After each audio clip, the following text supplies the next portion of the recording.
What's going on, guys? It's your boy Rebirth here to bring you another Bleach video. Yes, I know it's been a long time. How long has it been? About 5 months? Yeah, I'm sorry. I just want to give everyone a break so we can gear up and go all in this build up for what will be a Bleach trailer to be revealed at Jump Festa in December. So today, I'm going to give you the Bleach 1000 Year Blood War anime update. A few bits and pieces of information that we know, we can talk about it, and let me know what you think about this in the comment section down below. So let's get started. We have a few things to get through. Number 1, Kubo confirms that he's going to record an interview for Jump Festa. Now, on Club Outside, Kubo commented that today we recorded my comment for Jump Festa at the studio. And then he goes into talking about how nervous he was and things of that nature, not that important for the context of this video. The point is, Kubo will be at Jump Festa, not in person, but he will have a recorded video. Now, this is important to me for a few reasons. Number 1, when we found out that Bleach was going to have a panel, a red stage, no less, at Jump Festa, which is a pretty big deal, when we found that out, and yet Kubo wasn't slated to be at the event, it made me a little bit more pessimistic about the possibility of us getting anything monumental. It is a red stage, and red stage typically do have big announcements, but when Kubo isn't there in person, I have to wonder what our chances are. But now, knowing that he's not going to be there in person, but he's going to record a video, it raises my enthusiasm that we can still get something monumental. And not only that, it begs the question, will Taguchi record a video? Again, Kubo is the main creator of Bleach. All the voice actors are going to be there in person. Is Taguchi going to record a video to send in as well? At this point, if Kubo is doing one, I want to say Taguchi probably will. And this is important because all these different people will give you different perspectives on one subject matter.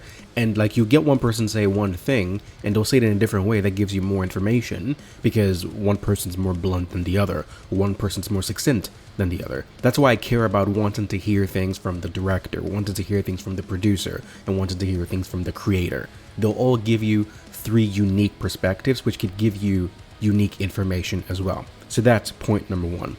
Point number 2, Kubo commented on Club Outside saying, "I'm checking the Bleach anime storyboards right now, and maybe it's because I've been reviewing them for years, but I've started to get a feel, even at the storyboard stage, for when an anime episode is clearly being aimed at a really high quality."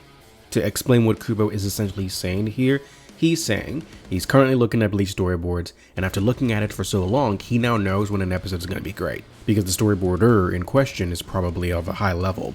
And so whatever he's looking at now, whatever boards he's looking at now, he gets the feeling that it's going to be a big one.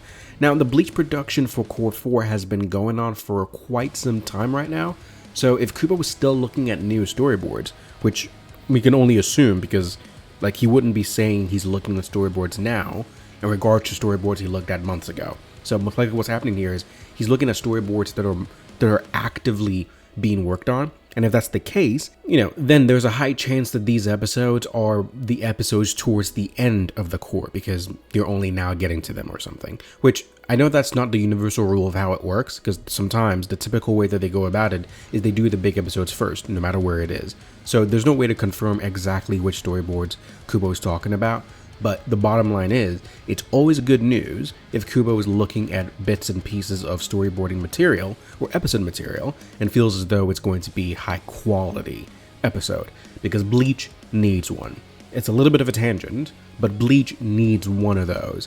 Bleach 1000 Year Blood War has been great, very, very consistent across the board. There's been some dips here and there, which I'll talk about in a little bit. But overall, episode 6 was important for Cour 1. That needed to happen. Cour 2 didn't have one of those. Cour 3 had really, really good ones, but nothing like on episode 6 level, even though the episodes overall were enjoyable, but nothing on like episode 6 level. I think it's important for anime to have those episodes that trend, that go crazy, that get the entire internet in a maelstrom. It's important to have those kinds of episodes for the popularity of your shows. So Cour 4 being the climax of Bleach 1000 Year Blood War, I think, and I'll talk about this more in a second, but I think that expectations are going to be on the rise. Okay, so the third thing that I want to talk about in this video here is to sort of give you context as to the importance of the roadmap of where we started, where we are, and where we're most likely going in relation to the Bleach 1000 Year Blood War anime. Because Cour 1, Bleach 1000 Year Blood War gets announced, everyone's hyped.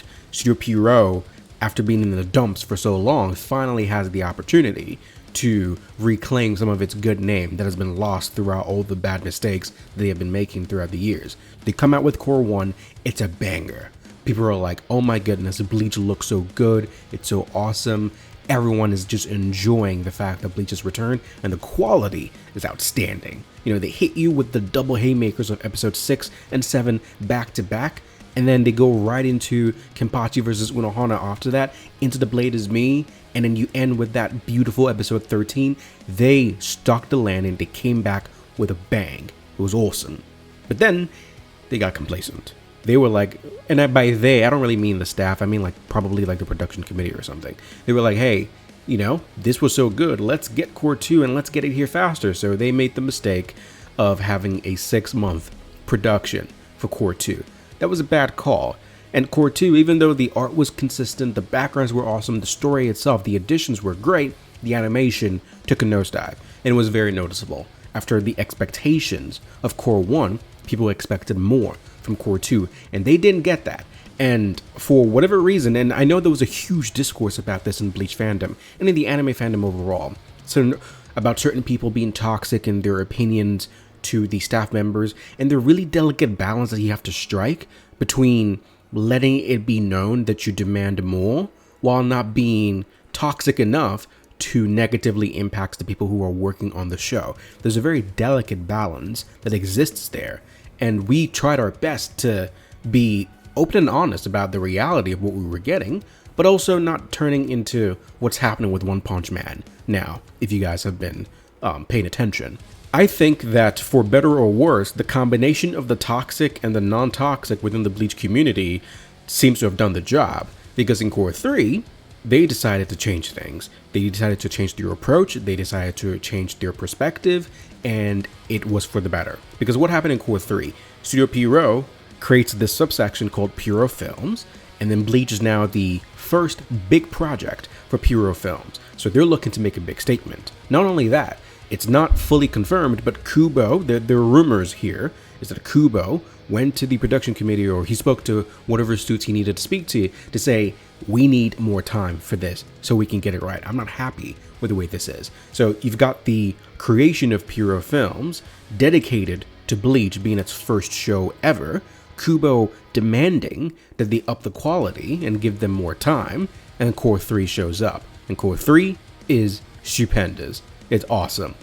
I don't think that it had the high of an episode 6 or a 7 in terms of like just like episode quality, but the overall from episode 1 through 13, you just got a ton of really, really high quality anime episodes. More than Cour 1 overall. I enjoyed. Cour 3 was really damn good. And I feel like if you disagree with that, I don't know, I feel like you might have some ulterior motives, because it was a really, really good anime core for Bleach 1000 Blood War, especially coming off from Cour 2. So what does this tell us? They were either aware of the disapproval of the Bleach fans, or there were some software people within the committee itself who were saying, hey, you know what, this should have been done better. Maybe 6 months is way too short of a time to keep up the quality. So the reality is, between Cour 2 and Cour 3, what happened there? Exactly what was the difference that caused that change into Cour 3? And, you know, based on some of the interviews that we had with Taguchi and Tominaga, I believe after Cour 1, they made the mistake, and I'll hold my hand up and I'll just say, you know, like, obviously I'm a Taguchi fan, but, you know, we can call a spade a spade. He made the mistake of thinking that what anime fans really wanted were the, you know, the striking imagery, the great coloring, the great, you know, the backgrounds, 3D elements, not like 3D movements per se, but like the 3D elements, awesome art, things like that, which honestly, he's gonna have to take that L for making that mistake, because how did you come to that conclusion? Well, I'll tell you how you came to that conclusion. 2 words: Demon Slayer. They were looking at Demon Slayer and Ufotable, and all they do, you know how Ufotable does their things, you know, their 3D sets and everything that they do, their angles, the art, the composition of the CGI into the 2D animation and everything of that sort. They look at that, it's like, oh, that's probably what people want. And some people want that, but A, you can't do it like Ufotable does. It works for Ufotable, it doesn't mean it'll work for you. And they had to bear the negative press of doing that in Cour 2. So again, while Cour 2 wasn't bad by any means, for what Cour 1 established and for what Bleach should have been, they made that mistake. What really gets people going, for better or worse, is animation. People watch anime for the story and the music and the characterization. It's a genre dedicated to animation, and so the better your animation is, the better received you will be, the more popular you will be. That is a fact. Look around, MAPPA Studios and all these MAPPA Studios and Madhouse, all these different shows that you see making all these big names and big noise and super popular. Animation is the name of the game right now, and Cour 3 was Bleach's attempt to step in that direction. And they delivered to a certain degree. But now we're in Cour 4. So what happened with Cour 4? So now the staff goes and asks for even more time. Because again, it was supposed to come out this year. Kubo and the staff, they want even more time to take longer than they did for Cour 3 to make sure they stick the landing for Cour 4. Tominaga comes out in the interview and he says, time and money will no longer be an excuse. Now that is a challenge to the animation team, because Tominaga is a producer. He's a guy, he's there to, get you funds, to get you the connections, to get you the money and the resources that you need, and then you hand it over to a director that you trust. The director in this case is Taguchi. When your producer says time and money will no longer be an excuse, he is laying down a challenge to you. What do you need? Do you need more money? I got it for you. Did you need more time? I got that for you. You need to deliver. And so Kubo and the team asking for more time, and the production committee giving them more time, tells me that the production committee and the animation staff are aligned in their purpose to deliver the best Bleach Cour that they can. So here we are at the precipice of what could be something amazing. All right, I don't know how long Cour 1's production was. We're not really sure, maybe about a year, who knows.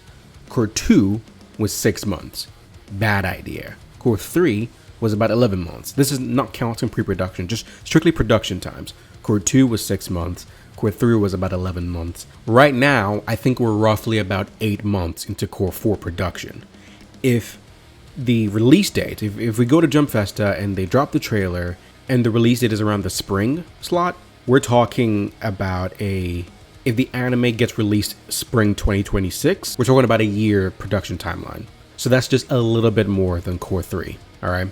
If they say they want to do it during the summer, we're talking a year and 2 to 3 months, which would be really, really good. Then I don't think this is going to happen.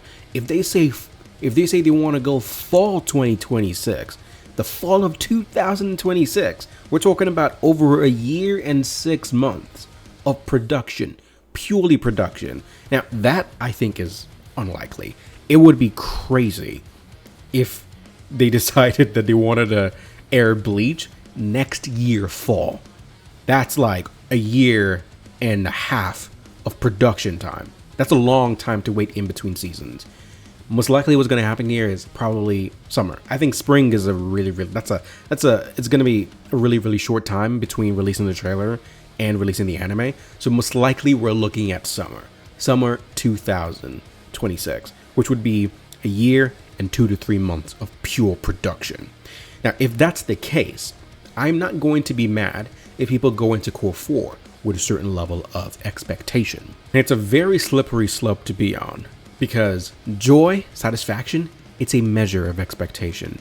Those who expect little, it's easier for you to be impressed and to enjoy. Those who expect more, it's harder for you to be joyous and to be happy with the product. But unfortunately, after seeing the changes between Cour 2 and Cour 3, after seeing the studio give you more time, give you more money, Kubo pushing back the release date so he could get things done the way it is, Kubo saying that the amount of work he's done for Cour 4 alone is more than Cours 1 through 3 combined. When you have all that information, it's really difficult to not have your expectations rising. So, predictions. Or, let's get nuts here. This is the question I'm posing to you guys in the comment section down below, and you let me know. We don't have much to go off of right now, but just with the information that I've given you, you let me know if this makes sense or not, or if you think this is too far-fetched. Do you think it's possible that Bleach 1000 Year Blood War Cour 4 comes around? With all the added impact of Pierrot films, all this time, all this money, all this attention, it's Bleach's final Cour, etc., etc. Do you think that there is a high likelihood the Bleach 1000 Year Blood War Cour 4, the Calamity, is going to be the best Pierrot produced anime ever? I'll let you think about that for a second. This is the question I'm posing to you guys in the comment section today. What are the chances that Bleach 1000 in Blood War Cour 4, with all this attention, and with the fact that it's only going to be about 13 episodes, just from a pure quality perspective, for 13 episodes, how hard can you go to delivering high quality products? Could this be Pierrot's best ever produced anime content for the amount of content that it is? That's gonna be an interesting thing to see what people say in the comment section down below. And I know that it may be a little bit disingenuous to ask that, but I don't care. We're trying to have a conversation, and it's only fun when you talk about things that are a little bit naughty. So here, yeah, I am asking that. I know, because I know Pierrot did OG Bleach, Pierrot did Naruto, Pierrot did, Tokyo Ghoul and whatever other crazy shows that you might have thought of in the past. I know, maybe it's crazy, but maybe it's not so crazy. If they pull it off, would anyone be surprised? I don't know. Anyway, so that's the video I have for you guys today. Let me know what you think about this in the comment section down below, and I will see you in the next Rebirth video. This is your boy, signing off. Peace out.